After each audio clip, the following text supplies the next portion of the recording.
Hello, everyone. Welcome and welcome to our next interview. I'm so excited to be able to do these interviews because it's a great opportunity, not only for me to meet new people, but also cover a lot of different topics. When we talk about being an entrepreneur, when we talk about building businesses, there's so many different types of businesses that we can build. There's so many different ways that we can help the world. And especially for many of us who are vegan, many of us are looking for, maybe tapping into that optimal health. So I'm excited today to talk with our guest, Ella Majors, because we're going to be talking about, being fit, being healthy, and what it means and what it's like to build a business around kind of helping people. And I'm going to use just kind of the name of the business, be sexy fit vegan. And what I hope we do today is not only give you some inspiration for many of you out there who are business owners yourself, maybe in this space or starting a business, but for any of you out there that are trying to maybe tackle some things around your health, I'm hoping that our guest today, Ella, will be maybe a source of inspiration for you or maybe even a resource for you on your journey. So, first, let me just say hello and welcome. Thanks so much for being here with me today, Ella. I'm so happy to be here with you, Stephanie. Thanks for having me. So, I talk about, you starting this business. I talked about optimal health and everything, but I always think it's great when people can get a little bit of perspective on your business, your vision for your business, and what you do, So maybe just give us a little bit of background before I jump into all the stories about how you got it started, and what you're up to these days. Yes, so Sexy Fit Vegan actually started in 2013. That was the brand that I created to really help bring veganism into the mainstream. So fits perfectly with your show here. And this past year, it's been a time of transition, and we've just launched a program called 22 Reboot. So we've gone to really the mainstream once again. So I started back in 2013 with people that are starting to be interested. And it was right in that period where veganism was just coming into the limelight a little bit. It was so much easier to get information. I've been vegan myself for 27 years. 27 years. Turned vegetarian at the age of 7, vegan at the age of 15, 42 now.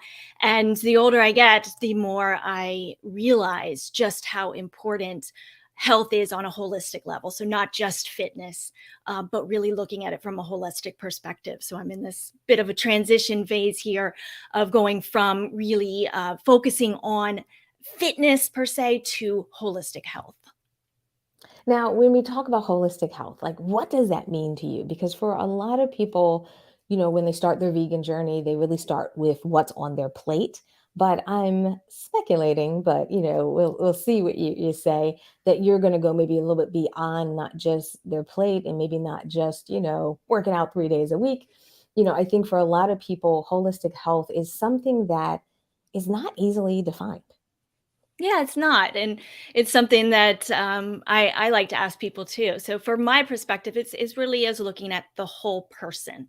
So, looking at people as whole beings and what that means from a level of, yes, nutrition, yes, the body, yes, fitness and movement, but also longevity, quality of life, of connecting with our spiritual centers, kind of getting to know ourselves and our purpose in life, and really expanding to a place of not just being, healthy on a body level, but also on a mental, emotional, and soul level as well.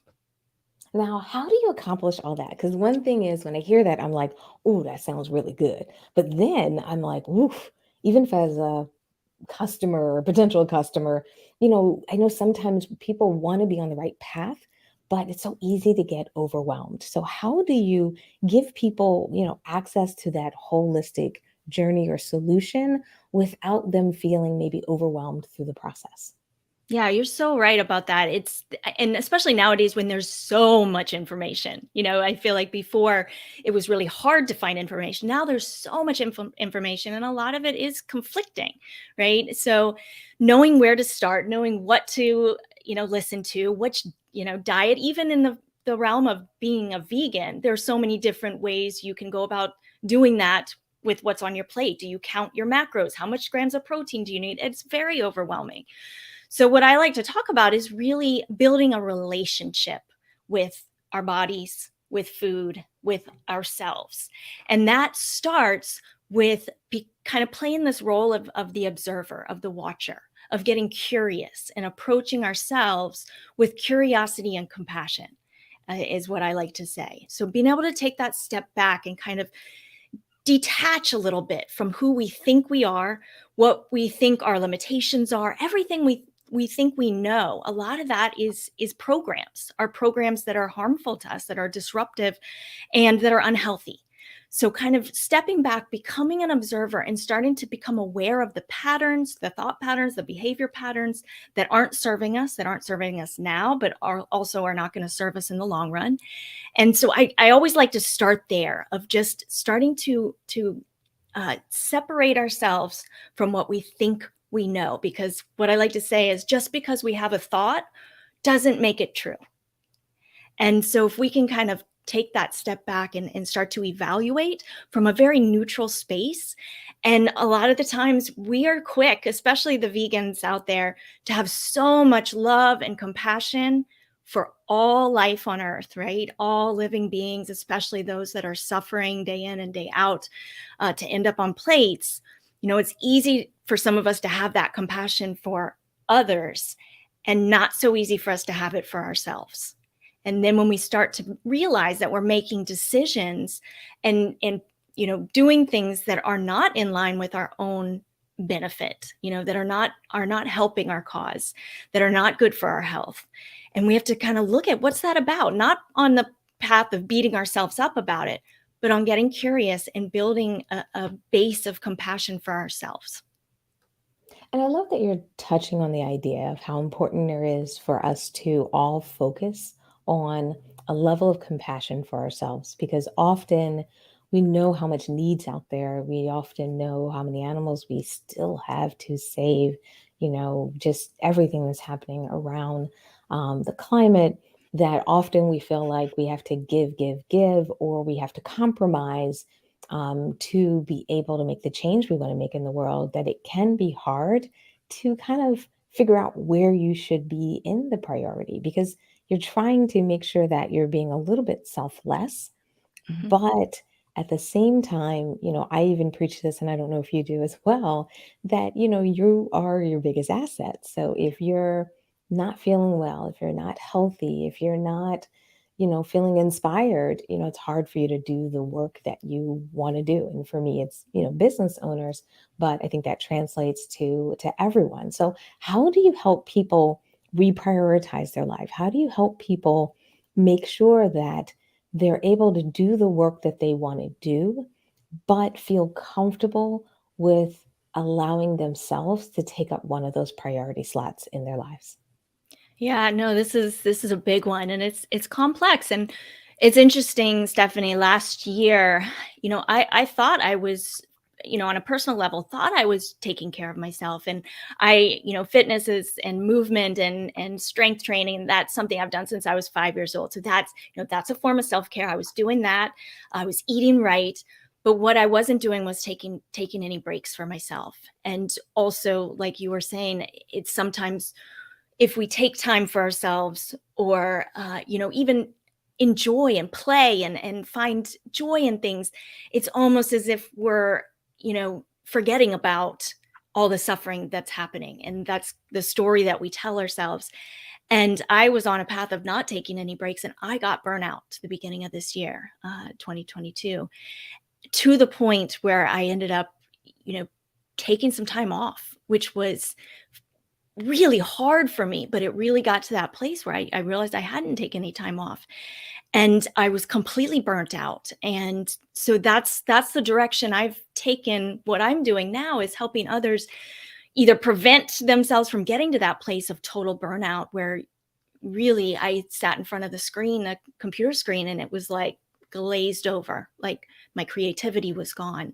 I hit depression. I experienced that full-on burnout, and I went so far as to go to the jungles of Peru on a 12-day ayahuasca retreat, because that's the place I was at. I was in a place of desperation, and what I needed to find was some peace, in inside me. And I don't think everyone needs to, go that route of going that extreme, but we can do that right here by taking that time, and realizing that by healing ourselves, by caring for ourselves, we fill our cups, and only with a full cup can we really help other beings, other people, other animals. So really understanding that and taking that into consideration, and also knowing that our worth doesn't necessarily come from what we do. It comes from who we are. I mean, we all have an inherent worth about just our being, just like we believe animals have that inherent worth of just being who they are. We forget that we have inherent worth of just being who we are. And then we get addicted to the doing and the productivity, and thinking that that's the only way we're worthy of walking this planet. So coming back to that space of taking a breath. We don't have to be doing something every moment of every day. What can we do to start to make some time for ourselves, of finding that peace in just simply being? And that's really hard for a lot of us. And there are some really helpful tools like meditation, and that could be 5 minutes of meditation a day. That can be a mobility routine, not necessarily, having to go to the gym and, do a crazy hardcore workout. It can be doing a 10-minute yoga flow or a mobility routine. It doesn't have to look the same for everybody, but it is important to find those tools and implement them and create habits that keep us healthy on every level. Yeah, I totally agree with you. I had a similar experience with burnout this year. Yeah. And I still would probably say I'm in a phase where I'm trying to still correct that challenge, because, what it took for me to get into that burnout stage, I had to like walk my way back out of it. And it took time to Yeah. kind of unwind it. Some of it just mentally, what I think and what I believe and so forth, and then just time so that the ripple effect can kind of go throughout my business. So I think that's one thing, especially as entrepreneurs, we forget that we have to give ourselves the time and space to change. We Yeah. have to give ourselves the opportunity to not just know we need to be on a better path, or we need to, work towards this optimal health that we're all kind of hoping to achieve. But I think sometimes we get a little impatient. I think Yeah. sometimes we, even as entrepreneurs, we think of it like, well, I got to get the email out and social media post, and I'm going to get optimal health. Like it's another check on the list Right. as Right. opposed to a process. Do you want to talk a little bit about how people can maybe prepare themselves, or what mind shift do they need so that they commit to the process and don't just add it as another like to do item on their list? Yeah, I think, it's really important, like I said, to build some new habits, that are consistent. And part of that can be a guided meditation with specific mantras or messages that really resonate with you. One of the clients I'm working with right now, her mantra is, and I helped her create it, I was that I approach myself and others with curiosity and compassion. And she's a therapist. Has her PhD in neuroscience. So it's not about not knowing these things. It's about really embodying them. And the only way to do that is to utilize them and practice them, and start to reprogram our minds through repetition. So meditating on that every single day. I approach myself and others with curiosity and compassion. And part of that is the approaching others, because I think for vegans, from our ethical standpoint, it can be really taxing to just be living in this world where so few people kind of see the world in the same eyes, in the same view Yeah. as us. That can Hmm. be really exhausting, and so I think we need extra, if anything, extra time to give ourselves that compassion and that grace, giving ourselves grace. How do we move through the world like that? So what can we do? And I always like to start with a morning routine. And mine's grown quite a bit this year after I was like, okay, I was going to ask, like, what's your morning routine then? Yes, because, it started with like 5 minutes and now I'm up to like an hour. But the more I do, the more I realize how much the rest of my day, changes, and how much more time it appears I have because of the state I'm in. So I start off with a guided meditation while I'm still in bed, kind of, instead of jumping out of bed and doing the Gary V thing and, just going, get out of bed. And I look at it also, Stephanie, it's kind of this intersection between self-discipline and self-compassion, right? So the David Goggins, Gary V approach, and then the Tara Brach, Jack Cornfield approach. Like, how do we marry? We can have kind of a little bit of both. And if we can have the foundation of everything that we do be self-compassion, then that self-discipline just feels very different. It's no longer about like using your willpower and, forcing it. It's like, no, I'm making a conscious choice here. This is every moment I have a choice, and taking that power back of I get to choose. So for me, starting with a guided meditation in bed, and then it changes. But the last month, I discovered the Ram Dass Here and Now podcast, and I'm listening to a Ram Dass lecture every morning, just maybe like 20 minutes. More, because I don't know as much about it. Go ahead. Do you know about Ram Dass? Mm-mm. Oh, yes, girl. Teach me. I'm ready. Ram Dass Here and Now podcast. He is a spiritual leader from the 60s, 70s, 80s. He died recently, and he really is an amazing storyteller. And he's all about exploring our consciousness and being at peace, and finding our value in being, not doing. And he shares his journey. And he had a guru in India that he met, and talks about that learning process. And just listening to it every morning I find that it is reprogramming how I think about productivity, how I think about being efficient all the time, and just that addiction that I have to doing. It really helps me to take a breath and to find my inherent worth. And when I move throughout my day with that, so I sit on the balcony and have a cup of mushroom coffee and listen to a Ram Dass lecture, and then do a 10-minute morning mobility and kind of activation routine. That's a standing routine that I do with some Tai Chi moves, with some Kundalini moves, with some joint activation, just going through from head to toe every muscle and joint in my body and activating it.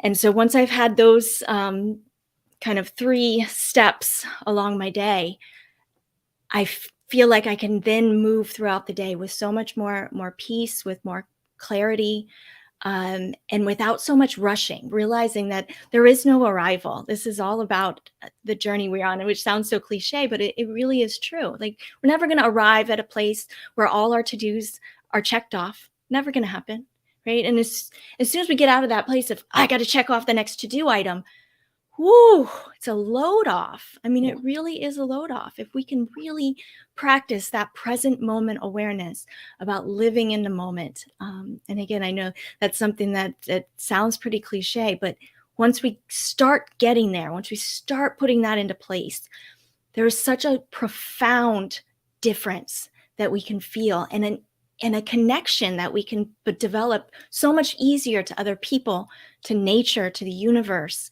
that allows us to trust, that things are going to fall into place if we can just be here now.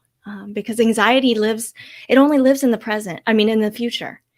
Anxiety doesn't live in the present. And so many of us, myself included, I've battled depression and anxiety my whole life since I was 16 years old. And it was just this past January, I got off of antidepressants and have been using mindfulness and these techniques. And the trip to Peru was helpful in finding my peace and being able to navigate life in a different way. And that's what I want to help other people do. I love that because I think sometimes we forget our own power, like our Mm, own ability to change. I think sometimes we're either looking at others and saying, "Oh, I wish I could be like that person," or "I wish I could do those things," or sometimes the day, the world, email, social media, whatever it is, can feel like too much. yes. And when the walls start feeling like they're closing in, we forget that we do have the power to turn it around. Now, I don't want to make it sound like we don't need help because we all need help at times. But I do think there's something about remembering our own ability to sometimes crack a window, or if we need help, wave that white flag out Yes. there, because there's so much we can do by finding that peace, by living in the moment, by committing to some change. And especially as many of us as change advocates ourselves, we're Mhm. asking other people to change the world, make it a better world for everyone, animals, and so forth, that we have to recognize that we have to be change advocates that know how to let things kind of move through us, Mhm. to move to a new space, because it's easy for us to become rigid as well. And therefore, how can we change the world if we become so rigid in our own thinking and our own way of doing things that therefore um, sometimes our rigidness will come across, as opposed to our power to not only change the world but change others, but also make the here and now matter. So true. And one of my favorite quotes is, "The only way out is through." And something I think that so many people do as well is really try to run from, distract themselves, numb themselves from our negative emotions, and that in and of itself is a barrier to growth. So as soon as we can get to a place where we can feel it. I lost my I had a lot of loss this year, and I lost my beloved cat in a traumatic way Mm. this past July. And from what I had, the growth I had experienced, I mean, it was devastating. I was devastated, and I still am. But what I didn't do was go and try to eat my feelings, overwork my feelings. I took some more time off, even though I just taken time off, and I felt them, and I allowed myself. I cried and cried, and I reached out to friends, and talked about it, and I allowed myself to be in pain. Yeah, And the more we can kind of get comfortable with being uncomfortable, the easier and the quicker we're actually going to move through and be able to come out the other side and be able to see it for what it really was. And it really is always a growth opportunity, as painful as it may be. It really is. absolutely. Absolutely. Now, as people are hearing us talk today, maybe they're getting inspired, maybe they're feeling that they need to make some change, they need to make some help. Could you give people a little bit more detail on how your business model works? Like, how do you work with people? What's kind of your process? How do they sign up? All that kind of maybe just starter stuff, just in case today's Yeah. session was kind of a light bulb moment for anyone Yeah. who's listening. Yeah, well, this is exactly why I created 22 Reboot, which is at 2222reboot.com. Is exactly for that purpose, because it's still kind of overwhelming and still kind of like, oh, well, what am I supposed to do? 22 Reboot is a 22-day transformation system that's really accessible to. I wanted to make this accessible to everybody. It's just $22 for a very structured, detailed program with video trainings from me every day that helps you make some shifts, not only in your mindset, which is the foundation, but also in your daily habits. So it actually gives you a 10-minute meditation and breath work routine to do every single day. It gives you a guided 10-minute mobility routine, like I was talking about. It gives you the exact process to follow for 22 days, even for the busiest people. It's not a huge commitment. It does ask that you move for 1 hour a day, gives you some guidelines about sleep, but takes you through the process one step at a time. You get an email every day to remind you of what you're supposed to do. And so I created that exactly for this purpose. And it's really applicable to everyone. And it's really about disrupting the patterns that aren't serving us, creating these new ones that you can then keep up with after the 22 days and make them your own. So that might mean adjusting them a little to make them work for you. It also has meal plans, nutrition guidelines, of course, all whole food, plant exclusive recipes and meal plans to go with it. So yeah, that's the place I really recommend people to get started. From there, you're able to book a call with me if you want some extra guidance.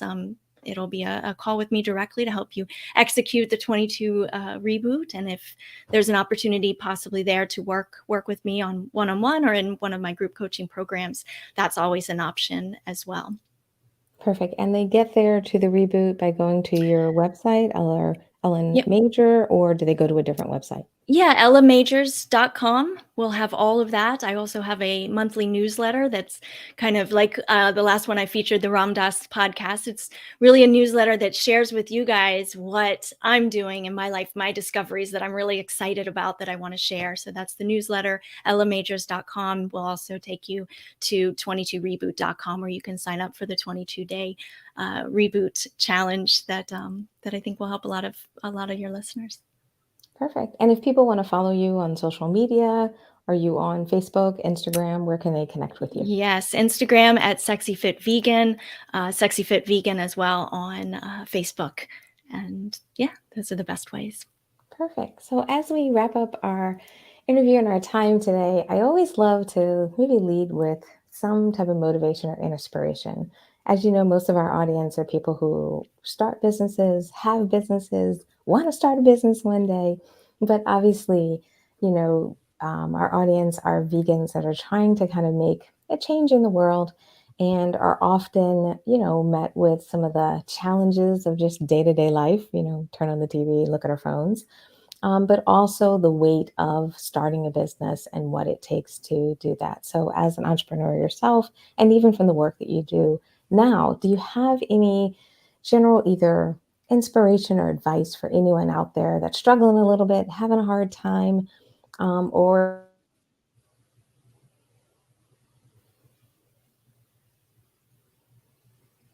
kind of move forward? You broke up just for a second, but I think I got the gist of it, Okay. Stephanie. And I would say being connected is so important. Connected with people that are get it. You know, a lot of us move through our lives, like I was talking about earlier, surrounded by people that see the world very differently than us, and it's so important to be connected, to reach out for help when you need it. I'm a big fan of getting a coach. I think every coach needs a coach, and so I would say don't. One of the things that I know that I can attribute to a lot of the success in my business was investing. I invested in coaching programs by people who knew what they were doing, and people like yourself, Stephanie, who have the experience. And also, what you're doing is so amazing, because not only do you have the business expertise, but you also see the world in the same eyes of compassion, and that makes a huge difference. So I would say stay connected, reach out for help, don't isolate yourself. I'm an introvert, so that's my tendency. And so I have to place extra emphasis on being part of communities that get it and can support me on my journey. So I definitely recommend the same for everybody else. Perfect. Well, thank you so much for joining me today. Thank you so much for taking the time to, give everyone a little bit of insight into not only the way you think, but the way that you help people really make that transformation, get to that optimal health. And like you said, really look at it from a holistic standpoint. I think it's really helpful when sometimes we stop and take a break, whether it's a break from work, like we've been talking about, or even just a break, like listening to a podcast like today, because it can help fill you with a different perspective that can sometimes help you, where you need it to go. So I Yes. think today's session is probably one of those sessions where like someone's probably listening and they're like, I needed that today. Like I just needed to hear that today. At least that's how it felt for me personally. And I just wanted to say thank you for that. I appreciate the opportunity, Stephanie. Absolutely. So, thank you for everyone who also joined us live. I love, love, love when people join live. We didn't have as much chatter today, but no worries. I know you guys will jump in there in the replays as well. And we will share this as a podcast. So, if you missed some or any of this, or you just want to be able to listen to this in your car ride home or listen to it again, it will be available as a podcast wherever you listen to your podcast. So, thank you once again, everyone. Thank you so much. Ella, I'm really glad we had a chance to chit chat, and I look forward to us maybe collaborating, chit chatting, and doing more in the future. So take care, everyone. Bye.